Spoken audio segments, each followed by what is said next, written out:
Por isso ainda tenho trabalho de docente para com os meus camaradas, que, como disse, começou no dia 10 do corrente. É gratificante vê-los a saber ler e escrever mais um pouco, do pouco ou nada que sabiam. E o resultado é admirável. Os que não sabiam ler nem escrever, hoje já escrevem, por suas mãos, uma carta aos pais ou à namorada. Eu ensinei-os. Antes era eu que escrevia as cartas. A camaradagem e a lealdade manifestam-se em situações imprevistas. Quase tabu. Não se fala delas, sobre as quais pesa a espécie de ocultação e silêncio. Apesar da incomodidade do assunto, o livro aborda ainda aqui delicadamente e compreensivo, sem recriminações, sem juízos morais. Afinal, eram camaradas de armas. E o modo como nos surge relatado parece-me exemplar e lúcido, até no comentário posterior. A altas horas da madrugada precisei ir às latrinas, longe das casernas, e quase juntas ao arame farpado que cercava o acordeamento. Estava numa daquelas precisões de ter de correr e desabotoei-me as calças. Assim que entrei no paiol, deparei com dois indivíduos num recanto aos beijos. Tive que fazer de conta. Entretanto, afastado. Depois, no dia seguinte, o cozinheiro, meu aluno das aulas regimentais, dirigiu-se-me e disse: Cifra, eu sei que ficaste admirado com o que se passou ontem, mas queria pedir que não participasses de mim e continuasses a ensinar-me a ler e a escrever. Se não tirar o diploma, não posso ir para a América. Como é meu desejo. E diz o Cifra: eu não vi nada, nem sei do que estás a falar. O comentário está no livro. O problema da homossexualidade na guerra devia ser entendido e estudado. Assisti a muita coisa, mas como não sou sociólogo nem psiquiatra, não quero pretender explicar.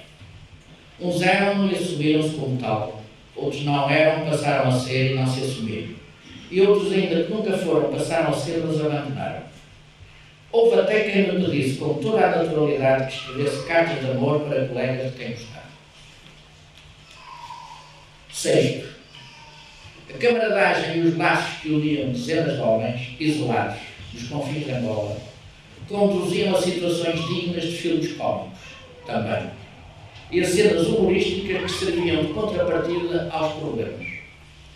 O pelotão de serviço, em cada 24 horas há um pelotão de serviço de cerca de 30 homens, correu ao local com carros, morteiros, bazucas, etc. Todos reagiram de forma extraordinária. Apontaram os focos de luz, dispararam e lançaram granadas no morteiro. E nada em troca. Daí se concluiu não ter sido mais do que a imaginação da sentinela. Mas o rapaz tinha afirmado que ouviu ruídos estranhos e não se responsabilizava pelo que houvesse. Voltámos para os postos de abrigo e naquele instante alguém disse ter visto um vulto no bosque. E todo o fogo foi naquela direção. Seguidamente ouviu-se um barulho parecido com uma árvore caindo. Bateram a zona com cuidado e o que foram encontrar? Um animal enorme, uma bacaça, morto pelos tiros. Oh, sorte danada! Afinal era o nosso almoço. E que rico almoço logo no primeiro dia do ano de 68. Mas talvez um dos momentos mais altos desta comunhão solidária fosse atingido pelo trabalho coletivo que as representações teatrais e o Alto de Natal constituíam. Delas se encarregava o Cifra, que era autor, compositor, músico, cantor e ensaiador. Que entusiasmado relata uma delas. Sobre o espetáculo digo sinceramente que ainda não estou em mim. Nunca supus que entusiasmasse tanto a malta e lhes desse tanta alegria. Por isso sinto-me feliz e satisfeito. Os oficiais pertencentes às companhias que compõem o batalhão, dos quais um major, também assistiram. À noite, pelas 8 horas, ainda chegou uma coluna da Canga que veio propositadamente ver o espetáculo. Os muitos soldados que vieram foram daqui satisfeitos para o acordoamento. Sétimo, não admira que a obra seja dedicada à memória do capitão José Horácio Silveira Betancourt, que é sempre chamado no livro o nosso comandante. A sua personalidade, bondade e compreensão, que não excluíam competência e coragem, são patentes ao longo das páginas do livro. Lendo-as, compreendemos como certas personalidades conseguem não ser esquecidas pelo que acrescentaram à vida dos outros. Ontem foi para mim um dia inesquecível. O nosso capitão fez anos e, ao mesmo tempo, a festa de despedida para gozar licença. Contaram com a minha presença e da minha viola. Cantei canções e disse umas larachas para tornar o ambiente agradável. Depois dos discursos habituais, chegou a minha vez de manifestar os agradecimentos, falando em nome dos meus camaradas. Disse que partilhava comigo a sorte que tivemos em ter, um bom chefe de companhia, em generosidade e justeza, como é o nosso capitão. Houve risos, lágrimas, cumprimentos e abraços. E depois, este acortalamento tem sofrido alterações notáveis. Tudo graças a este pequeno comandante em tamanho. Há dias mandou colocar um motor para puxar a água do rio cá para cima, para os bidões dos duches. Este espetacular melhoramento veio suprimir o trabalho árduo e perigoso de fazer deslocar viaturas a 6 km, 2 vezes ao dia, para ir buscar água. Mandou fazer então um depósito, ligações para os duches, cozinhas e outros pontos. Também mandou fazer novos postos de sentinela, apetrechados com camas e holofotes. Concordo com os projetores, mas não com as camas. Abrigos subterrâneos e um paiol novo, enfim, uma série de coisas de utilidade e segurança. Aqui temos melhores condições e tudo feito um bocado passatempo. Quero com isto dizer que este homem, o capitão Betancourt, tem categoria e é amigo de todos e indulgente. Depois, comemos mais uma mariscada à conta do capitão. Não foi por nos pagar o almoço e o lanche que notei, mais uma vez, que ele é um tipo da corda. Homem bem disposto e sem nada que o faça parecer militar. Aliás, ele não é militar de carreira, mas um engenheiro que o exército repescou para vir para cá. E mais tarde, quase no fim da comissão, o capitão desabafou que gostava mais de estar num repouso. Eu também, apesar de tudo. Porque o brigadeiro daquele setor e o comandante do batalhão eram belíssimas pessoas e não se aborrecia tanto como aqui por causa destes, uma série de adjetivos. Na verdade, os cães grandes daqui não são nada meigos. E quando o infortúnio atinge o comandante, a reação da companhia revela o apreço em que tinham este verdadeiro líder e condutor, também esforçado, de soldados. Os da operação já regressaram e, graças a Deus, todos vivos, embora exauridos da longa caminhada. O Furiel Costa, tartamudo, contou-me tudo quanto se passou. Foram emboscados no caminho, mas reagiram sempre ao fogo inimigo. Felizmente não sofreram nada. Depois contar-te melhor estas aventuras e desventuras, porque agora não tenho nenhum apetite de o fazer. Mais tarde conta. O Furiel Costa é ao lado do capitão quando sofreram uma emboscada e tiveram necessidade de correr e procurar abrigo. Durante a corrida, o capitão escorregou na lama e partiu um pé. O Furiel Costa veio atrás para o auxiliar. Arrastou-o como pôde e os tiros continuavam. Entretanto, o ataque a Brandão, chamaram o cabo enfermeiro. Este colocou talas no pé do capitão. Alguns, enraivecidos, foram pelo interior da mata numa tentativa de aprisionar cavalheiros. Oitavo. Muita coisa mais haveria a dizer sobre o significado profundo que este livro diz ou nos deixa adivinhar. Restam dois temas que o justificam. O primeiro é, obviamente, a guerra. Lenta e paulatinamente o soldado vai tomando consciência dela, do que vale, o que representa, o que a mantém, etc. E, sobretudo, as suas consequências para a vida dos homens, como ele, apanhados numa engrenagem cujos meandros os ultrapassaram.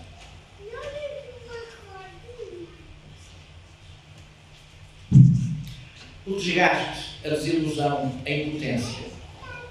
E a partir de certa altura a clara aversão tornam-se evidentes.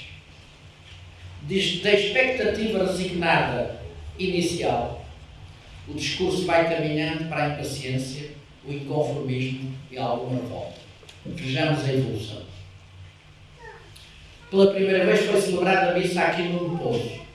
Excetuando os que estão dispostos de vigia, ninguém faltou. Um quadro impressionante. A meio da missa começou a chover torrencialmente, mas ninguém se afastou. Quando terminou estávamos todos alagados, mas ninguém se preocupou com isso. A chuva não molhou os corações. Há algum tempo depois. Faz hoje meio ano vim para o Poço. Quando sairei? Ainda não sabemos, mas julgo que dentro de 2 ou 3 mesitos iremos para Luanda.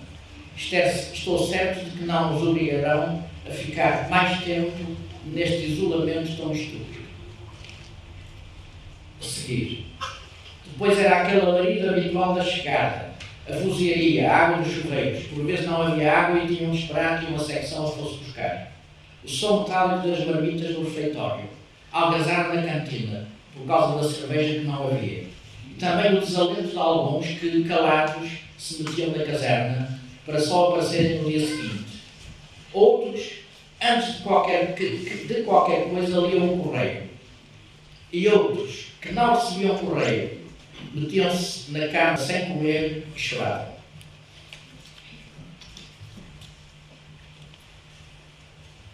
Ainda, mais tarde, penso que não sofreremos aqui nenhum ataque de retaliação. Sabem que estamos devidamente guarnecidos com material de guerra novo. Sabem-no perfeitamente e não vão ter a audácia de nos atacar. Bom, não me importam as guerras. E vem à superfície o que não era contado para não alarmar a namorada. No Poço daquela vez, a quarta em que adoeci, também com paludismo, foi talvez a mais marcante da minha vida. Devo aos enfermeiros Machado, Luís e Alcides, ao Floriano Eurico e sobretudo ao cozinheiro Mício o facto de estar aqui hoje contando a história. Completo hoje 13 meses de comissão. Apesar de todo o tempo passado, apesar de tudo, o tempo tem passado depressa. Não vale a pena dar triste por faltarem 11 meses. É melhor pensar que já passaram 13. Agora começa a regular o futebol. No domingo inicia-se mais um campeonato. Quando este acabar, faltarão só 2 meses para que tudo isto acabe. Depois, o apagadíssimo Cifra dá fortes dentadas nos responsáveis pela governação. Isto numa altura em que não era nada fácil de fazer. Encara. Sob o Salazar, as notícias da rádio dizem que o seu estado de saúde piora e talvez não escape desta. Os ministros ou abutres já se reuniram, mas não sei o que andam a trabalho. Espero que depois da sua morte a situação do país melhore. Não creio. Há tantos interesses instalados, tanto cá como aí, que nem sei se lhe desejo para já a morte. A guerra acaba ou vai ser pior. E que maior desencantamento pode ser expresso mesmo nas vitórias. Na altura em que escrevi no blog de Sorocaba havia muito serviço, procedia-se a uma operação conjunta. Os nossos, mais os TEs, tropas especiais, foram para os lados do Congo. Os que aqui ficaram, como eu, aguardavam ansiosos pelo resultado. Era sempre o primeiro a saber dos movimentos que se efetuavam através das mensagens enviadas pelo radiotelegrafista ou pelo comando do setor. Andávamos tensos e nervosos, pois esta operação era de alto risco. Os nossos arrasaram dentro do Congo um acampamento inimigo. Causaram muitas baixas e capturaram alguns elementos. O nosso posto de rádio esteve em escuta permanente. As mensagens eram constantes. Daqui ia sabendo, através das mensagens, os desenrolar dos acontecimentos antes e depois do assalto. Também se ouvia uma traqueada de metralhadoras e os arrebentamentos dos moteiros e das bazucas. Foi impressionante. Enfim, foi mais uma glória para nós, embora não tenha ficado nada animado com isso. Registrou-se o maior número de casos de paludismo. Quase ao mesmo tempo ficaram 57 homens de cama. Vê só. Os enfermeiros não têm mãos a medir, dando injeções e perdendo noites a fio para tratar os doentes. Felizmente não fui afetado desta vez, mas não estou livre. O que queria era ver-me livre desta África maldita, onde só se arranjam doenças, se calhar para toda a vida. E quando se começa a ver a luz no fundo do túnel, eis a reação. Até que, enfim, finalmente vamos mudar. Fui o primeiro a saber, como é natural, pois a notícia veio em mensagem cifrada. Nem calculas como fiquei. Nunca na minha vida tive reações tão entusiasmadas. Estava a cifrar a mensagem quando, a determinado instante, o texto começa a mostrar palavras relacionadas com rendição. As minhas mãos começaram a tremer, até ao ponto de dar 4 berros e correr na parada como doido. Fui logo avisar o capitão. Julgou a princípio que estava a gozar com ele. Depois de lhe passar aquele pequeno período extremado, começou também a correr para dar a boa nova aos alferes. Estes correram a avisar toda a gente. Não demorou 2 minutos para que toda a companhia ficasse no meio da parada, aos gritos e aos saltos de contentamento. Reviraram camas, pontapearam tábuas de casernas, até os instrumentos do meu recém-criado conjunto, que era para a festa do Ano Novo, ficaram em frangalhos. E o comentário é bem claro. Estávamos praticamente mortos à beira do abismo e tentados a dar o salto para o rio gelado. Deixaram-nos ali durante 18 meses. Para fazer o quê? No entanto, o ambiente da guerra ainda estava para durar, e inesperadamente em toda a sua violência. Ao aproximarmos da fazenda, mas ainda longe, que era a última fase para onde eles vão, o sol mal despontava, avistei algo macabro, que na altura me parecia serem abóboras poisadas nos esteios da porta d'água do abarrotamento, como fazem ir os agricultores que as põem nos telhados, ou em cima dos muros das entradas dos quintais para secarem. Ao perto era outra coisa que me escuso de narrar. Lá dentro haviam mais, enfiadas em estacas. Depois vai narrar. Eram cabeças de negros decapitadas numa ação de limpeza. Dias antes da nossa chegada. Julgo que as colocaram para se auto-vangloriarem do sucesso da operação e na tentativa de impressionar os recém-chegados que eram eles. No dia seguinte tinham desaparecido, pois alguém, o nosso comandante, as mandou retirar. Fiquei sem saber, porque também não quis perguntar se aquilo eram troféus ou brincadeira de praxe dos camaradas que íamos render. À medida que o fim da comissão se aproximava, o clima de intranquilidade adensava-se. Poucos dias depois de termos vindo para aqui, o acortamento do Raposo, de onde tinham saído, foi atacado de noite, mas não houve mortos nem feridos. Nós já prevíamos que mais cedo ou mais tarde aquele quartel ia ser atacado, pois a nossa companhia em tempos arrasou um acampamento do inimigo no Congo. A partir dessa altura estivemos de prevenção reforçada. Preferiram atacar a companhia inexperiente e não a nossa. Ou saíram ontem de imprevistos 3 grupos numa operação de combate para os lados da Serra do Luís. Juntaram-se com outro grupo de outra companhia e formaram uma companhia completa. Quer isto dizer que ou será uma grande operação, ou será uma grande operação. O objetivo é destruir o acampamento do inimigo que se suspeita esteja localizado naquela serra. E o discurso torna-se cada vez mais inconformado. Faz hoje 19 meses que cheguei a Angola. 19 meses de sacrifícios, incompreensões e tenacidade. Ainda me recordo do dia em que desembarquei em Luanda e vi uma terra tão diferente daquela onde nasci. Naquele mar liso e grosso, os pretos seminus pescando em pequenas barcaças, parecia que nos olhavam desconfiados e amedrontados. Como cães raivosos, muitos soldados gritavam insultos àquela gente que andava simplesmente a